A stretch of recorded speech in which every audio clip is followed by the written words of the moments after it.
नमस्कार दोस्तों। आज हम पहुंच चुके हैं श्रावण मास महात्म्य के 8वें अध्याय में। सावन मास में किए जाने वाले बुध गुरु व्रत का वर्णन।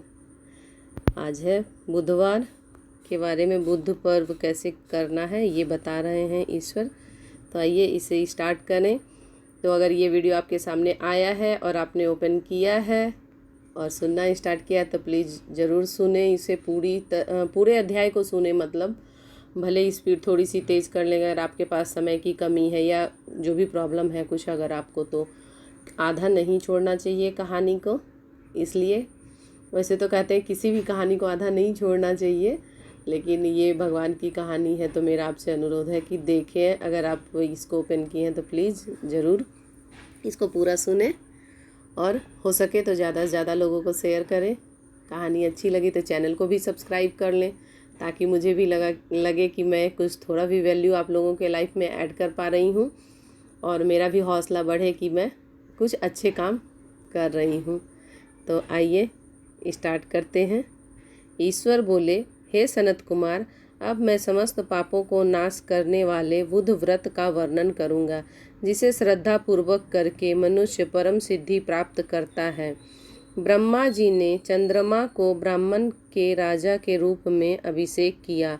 किसी समय उसने रूप तथा यौवन से संपन्न तारा नामक गुरु पत्नी को देखा। उसकी रूप संपदा से मोहित होकर वह काम के वशीभूत हो गया और उसे उसने अपने घर में रख लिया। इस प्रकार बहुत दिन बीतने पर उसे बुद्ध नामक एक पुत्र हुआ, जो बुद्धिमान, सौंदर्यशाली तथा सभी शुभ लक्षणों से युक्त था। गुरु बृहस्पति को ज्ञात हुआ कि तारा चंद्रमा के घर में स्थित है। तब उन्होंने चंद्रमा से कहा कि मेरी पत्नी को वापस कर दो। अनेक तरह से समझाने पर भी चंद्रमा ने तारा को वापस नहीं दिया।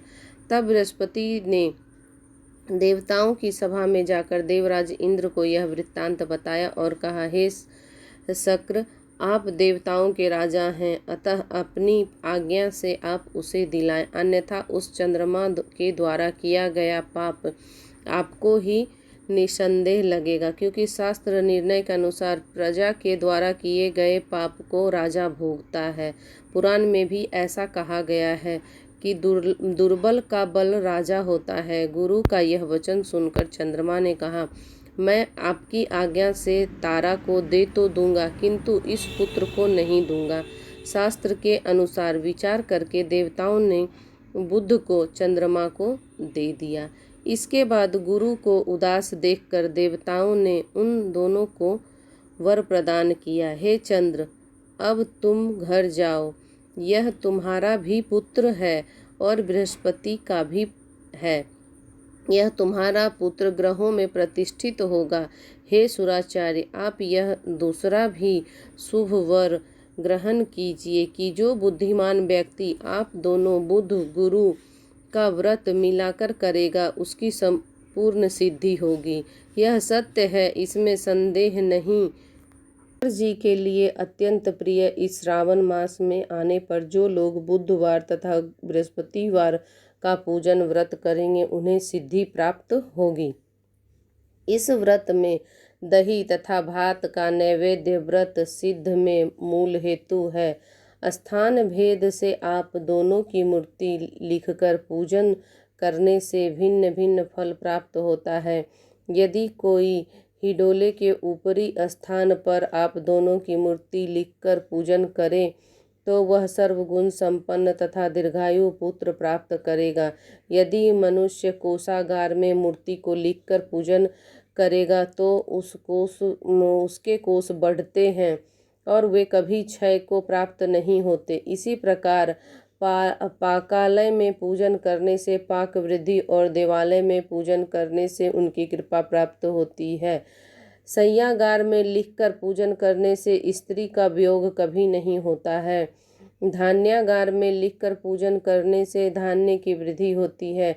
इस प्रकार मनुष्य उन फलों को प्राप्त करता है।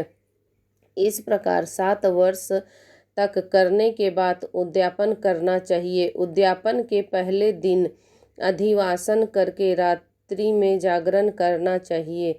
सुवर्ण की प्रतिमा बनाकर विधि पूर्वक 16 उपचारों से पूजन करने के पश्चात तिल घी चारों ओर अपामार्ग तथा अस्वस्थ से युक्त समिधाओं से होम करना चाहिए। अंत में पूर्ण आहुति देनी चाहिए। उसके बाद मामा व भांजे को प्रयत्न पूर्वक भोजन कराना चाहिए। इसके बाद ब्राह्मणों को अन्य लोगों को भी भोजन कराना चाहिए, स्वयं भी भोजन करना चाहिए। इस विधि से 7 वर्ष तक करने पर मनुष्य सभी मनोरथों को प्राप्त कर लेता है। जो इसे विद्या की कामना से करता है वह वेद के व शास्त्र के अर्थों को जानने वाला हो जाता है। बुद्ध बुद्धि प्रदान करते हैं और गुरु बृहस्पति गुरुता प्रदान करते हैं। सनत कुमार बोले, हे भगवान, आपने जो यह कहा कि इस अवसर पर मामा तथा भांजे को भोजन कराना चाहिए, यदि बताने योग्य हो तो इसका कारण बताइए। ईश्वर बोले, हे सनत कुमार, पूर्व काल में अत्यंत दीन तथा दरिद्र कोई 2 ब्राह्मण थे। वे मामा भांजे थे। उदर पूर्ति हेतु परिश्रम पूर्वक भ्रमण करते हुए वे दोनों किसी नगर में अन्न मांगने के लिए गए थे। उन्होंने घर घर श्रावण मास में प्रत्येक वार को उस वार का व्रत होते हुए देखा, किंतु कहीं भी बुद्ध गुरु का व्रत नहीं देखा। तब उन्होंने बहुत देर तक परस्पर विचार किया कि सभी वारों का व्रत तो सर्वत्र दिखाई पड़ रहा है, किंतु बुद्ध गुरु का कहीं नहीं। अतः चूंकि यह व्रत अनुच्छिष्ट है, इसलिए हम दोनों को चाहिए कि इस शुभ व्रत का अनुष्ठान आदर पूर्वक करें। किंतु हे सनत कुमार, इस विधि को न जानने के कारण वो दोनों संशय में पड़ गए। तब रात्रि में उन्हें स्वप्न में इस विधि की विधि दृष्टि गोचर हो गई। इसके बाद उन्होंने इसकी विधि के अनुसार व्रत किया, जिससे उन्होंने अपार संपदा प्राप्त की। प्रतिदिन उसकी संपत्ति बढ़ने लगी और सभी लोगों को ज्ञात भी हो गई। इस प्रकार 7 वर्ष तक करके वे पुत्र पौत्र आदि से संपन्न हो गए। उसके बाद उनके ऊपर प्रसन्न होकर बुद्ध व गुरु प्रकट हुए और उन्होंने उन दोनों को यह वर दिया, आप दोनों ने हम दोनों को निमित्त इस व्रत को प्रवर्तित किया है। अतः आज से कोई भी इस शुभ व्रत को करे। उस व्रत की समाप्ति पर मामा तथा भांजे को प्रयत्न पूर्वक भोजन कराना चाहिए। इस व्रत के प्रभाव से सभी मनोकामनाओं की परम सिद्धि हो जाती है और अंत में सूर्य चंद्र पर्यंत उसका हमारे लोक में वास होता है। इस प्रकार श्री स्कंद पुराण के अंतर्गत ईश्वर सनत कुमार संवाद में श्रवण मास महात्म्य में बुद्ध गुरु व्रत कथन नामक 8वां अध्याय पूर्ण हुआ। हर हर महादेव, हर हर महादेव, हर हर महादेव।